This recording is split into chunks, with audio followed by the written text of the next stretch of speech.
Hoje você continua a relembrar alguns temas de geografia do Brasil. É hora de conferir os exercícios de população e de hidrografia. Fique com o Éder. E aí, pessoal, tudo tranquilo? Mais uma vez com a nossa super revisão de geografia do Brasil. Então fica atento que nós vamos fazer o mesmo esquema da nossa aula passada, ou seja, eu selecionei para vocês questões de vestibular. Questões que tiveram e vão continuar tendo uma incidência muito grande nas provas. Então você tem que ficar bem ligado, se der tempo de você anotar a questãozinha, anota e acompanha a discussão comigo. Fica atento então. Um dos assuntos mais cobrados em prova, normalmente, são questões de geografia física, relacionando muitas vezes com aspectos socioeconômicos. Só que às vezes essa relação não acontece. O vestibular cobra simplesmente uma coisa básica assim, ó, que é ver se você é capaz de identificar um fenômeno geográfico qualquer representado num mapa. Como, por exemplo, essa linda questãozinha. Veja que bonitinha, acompanha comigo. Observe o mapa a seguir, está acompanhando? E indique qual o aspecto, de novo, olha lá, observe o mapa a seguir e indique qual o aspecto geográfico que está cartografado. Acompanhou? Então, você precisa, portanto, enxergar o mapinha. Essa questão ela vem junto com um belo mapinha para você. Veja lá que bacana, ó. Tome muito cuidado. O mapinha está mostrando para você umas divisões aqui no Brasil, ó. E o vestibular está querendo saber simplesmente se você é capaz de dizer o que é isso aí que está representado, o que esses riscos aí estão delimitando ou estão representando para você. Olha os riscos todos aí, ó. Você já conseguiu matar o que é isso aí ou ainda não? Tá difícil? Então eu vou dar uma ajudinha, ó. Essas linhas são os chamados divisores de água. Divisores de água. O que quer dizer isso? Quer dizer que aqui, ó, por exemplo, onde está a setinha, ó, quando chove aqui em cima, um pouco de água vem para esse lado de cá direito, onde a setinha está mostrando, e outro pouco vai para o lado esquerdo, onde a setinha está mostrando. Então um pedacinho vai da água que chover aí vai para o oeste e outro pedacinho vai para o leste. Aqui vier para o leste, cai numa bacia hidrográfica que está aqui no meio, que é a bacia do São Francisco. Aqui vai para o oeste, cai na bacia do Tocantins, que corre para o norte, ele desemboca perto da ilha do Marajó. Você não está vendo os rios aqui, o que você está vendo são os divisores de água das bacias hidrográficas. Os rios estão, então, portanto, os rios da bacia amazônica estão dentro desse intervalo aqui, ó. Os da bacia do Paraná, dentro deste intervalo aqui, ó. Os da do São Francisco, dentro deste espacinho aqui. Deu para entender? Então veja a questão do vestibular, ó, simplesmente para ver se você é capaz de olhar esse mapa e falar, é mapa de bacia hidrográfica. Então você tem que ficar muito atento, tem que conhecer a representação cartográfica dos principais fenômenos geográficos do Brasil e do mundo inteiro. Tanto de características naturais, quanto, por exemplo, de distribuição populacional, de distribuição de indústrias, de distribuição das riquezas energéticas, minerais e por aí vai, vegetais. Então você tem que ficar muito atento com isso, muito atento. Sempre estuda, quando possível, olhando o mapinha. Por exemplo, você vai estudar população do Brasil, primeira coisa, cata o mapa do Brasil de distribuição populacional, por exemplo. Você já começa a ter uma grande orientação, né? Onde é que ela está, onde é que ela não está, por que ela está num determinado lugar. Isso para o mundo inteiro, para qualquer país do mundo que você quiser estudar, dá, por exemplo, para começar a estudar a população por aí. É um caminho. Ficou atento, ficou esperto? Tá bom, então. Agora, o vestibular pode relacionar, simplesmente pedir para você simplesmente identificar um mapinha, ou ele pode pedir para você relacionar, né? Relacionar com um fenômeno socioeconômico. Como essa outra questão fez. Dá uma olhadinha sobre o mesmo assunto, veja. Essa é grande, hein, ó. No Brasil, existem bacias com grande potencial hidrelétrico. Entretanto, a do Paraguai e as secundárias do Nordeste não acompanham essa regra. Deu para entender? Vamos ler de novo. No Brasil, existem bacias com grande potencial hidrelétrico. Isso é um fato. Entretanto, a do Paraguai e as secundárias do Nordeste não acompanham essa regra. E aí vem a pergunta. Justifique as afirmações. Ora, tem duas afirmações aí. A primeira que está dizendo o seguinte, que as bacias têm grande potencial hidrelétrico tranquilo. E uma outra dizendo que tem duas que não seguem essa regra, portanto não tem um grande potencial hidrelétrico, que é a do Paraguai e as secundárias do Nordeste.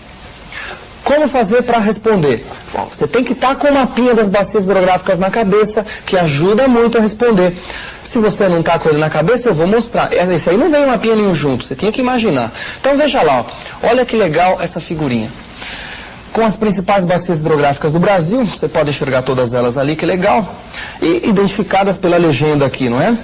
Cadê essas que nós queremos? A questão alvo da pergunta é a do Paraguai e a bacias secundárias do Nordeste. Só que as secundárias tem várias. O do Paraguai está aqui onde a setinha está mostrando. No Pantanal, né? É a bacia hidrográfica que drena o Pantanal. E as secundárias estão aqui, ó. Secundárias do Nordeste, essa daqui é do Leste e essa daqui é do Sul ou Sudeste. Secundárias porque não tem rio principal, ó. São vários rios que correm direto para o mar, tá vendo? Ó? Por isso que são chamadas de secundárias, ó. Vários rios que correm direto para o mar. Diferente, por exemplo, da Amazônica. A Amazônica, ó, tem o riozão principal aqui, ó, que é o Rio Amazonas, que recebe todos os outros afluentes. Por exemplo, esse afluente aqui, ó, tá vendo? Ó que enorme esse afluente aqui, ó. Que é o Xingu. Entendeu? Ele quer saber por que esta e por que esta tem um potencial hidrelétrico baixo. Então, veja lá, acompanha o raciocínio comigo, ó. Ele fazia duas afirmações. Brasil tem um potencial hidrelétrico alto, então tem que justificar isso aí. Por que tem um potencial hidrelétrico alto? Basicamente porque tem grandes bacias hidrográficas em Planalto, que é um relevo mais acidentado, que confere o potencial energético, junto com o grande volume de água. O Brasil é um país onde chove muito, os rios têm um grande volume d'água. Varia esse volume d'água em função das estações do ano, mas um grande volume d'água. Então daí tem um grande potencial hidrelétrico. Só que a do Paraguai e as secundárias do Nordeste, elas têm uma característica muito peculiar. A do Paraguai é quase que totalmente de planície. Portanto, o rio tem pouco desnível, os rios. Daí tem pouco potencial hidrelétrico. As secundárias do Nordeste, grande parte dos rios da bacia secundária do Nordeste são rios temporários ou rios intermitentes. São aqueles rios que quase nunca correm, só correm quando chove. Como quase nunca corre, ou melhor, como quase nunca chove, quase nunca corre. Então, rios temporários ou intermitentes têm um potencial hidrelétrico praticamente nulo. É essa a razão. Por isso que essas duas fogem à regra do Brasil. Facinho. Bem facinho. Aí, ó, você viu, relacionando característica física com características econômicas, no caso, a exploração do potencial da bacia hidrográfica. Outra pergunta muito importante, né, que já caiu sobre a nossa matériazinha. Acompanha comigo, veja lá, olha que legal. Só que mudando de assunto aí, né? Já vamos falar agora de geografia humana, população do Brasil. Lê comigo. Caracterize o crescimento demográfico brasileiro analisando sucintamente a evolução das variáveis envolvidas no processo. Caracterize o crescimento demográfico brasileiro analisando sucintamente a evolução das variáveis envolvidas no processo. Conseguiu ler a pergunta? Você fala, mas que variáveis que estão envolvidas no processo? Aí que você tem que ficar atento, ó. Primeira, vamos pensar direto primeiro nas variáveis para depois discutir cada uma delas. São 4 variáveis para explicar o crescimento populacional de qualquer país. Primeiro, entrada de população de fora. São os chamados imigrantes. Saída de população do país para fora. São os chamados emigrantes. Então, entrada de população ou saída de população. Imigração e emigração, respectivamente. Mais o crescimento vegetativo. São 3 variáveis. Só que o crescimento vegetativo ele é composto de 2 variáveis. É a natalidade e a mortalidade. A gente calcula o crescimento vegetativo da seguinte maneira. Taxa de natalidade menos taxa de mortalidade. Então temos 4 variáveis, não é? 2 delas podem ser juntas, a natalidade e a mortalidade, a diferença entre elas nós chamamos de crescimento vegetativo. Então olha só, como é que variou cada uma dessas coisas? A emigração pesou no crescimento populacional brasileiro do século XX? Muito pouco. É um fenômeno muito recente no Brasil, a emigração, a saída de população em quantidade mais numerosa. É muito recente, é da década de 80 praticamente. O pessoal indo embora daqui para o Japão, apertar parafuso, para Portugal, para tentar entrar no mercado como europeu, fruto da nossa crise econômica.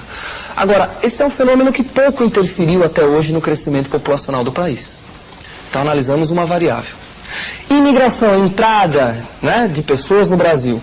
O Brasil é um típico país de imigração, só que essa imigração ela só foi significativa no crescimento populacional brasileiro no final do século XIX, final do século passado, logo que teve a abolição da escravidão. Aí veio muito imigrante para entrar no lugar, né, ou melhor, para ocupar os novos trabalhos que estavam surgindo, para o qual não tinha mais escravo. Então precisava de mão de obra, veio imigrante. Mas nesse século, a imigração também participou muito pouco do crescimento populacional. Que grande conclusão você chega?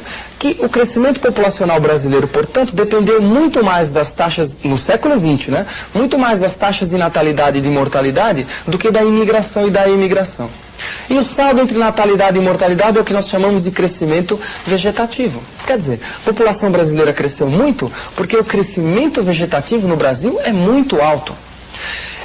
Veja, ele passou por dois períodos distintos, você tem que lembrar isso. Ele passou por um período no qual ele cresce muito, não é? Principalmente da década de 40 até os anos 60, ele vai crescendo bastante porque a taxa de mortalidade cai muito mais rápido do que a de natalidade. O crescimento vegetativo aumenta. E ele vai passar por uma outra fase depois dos anos 60, no qual ele diminui. Aí a natalidade diminui mais rápido que a mortalidade. Então o crescimento vegetativo sofre uma redução. Ele cai, por exemplo, de aproximadamente 3% nos anos 60 para aproximadamente 1,8% hoje, né, atualmente no Brasil. No último censo, pelo menos, de 91.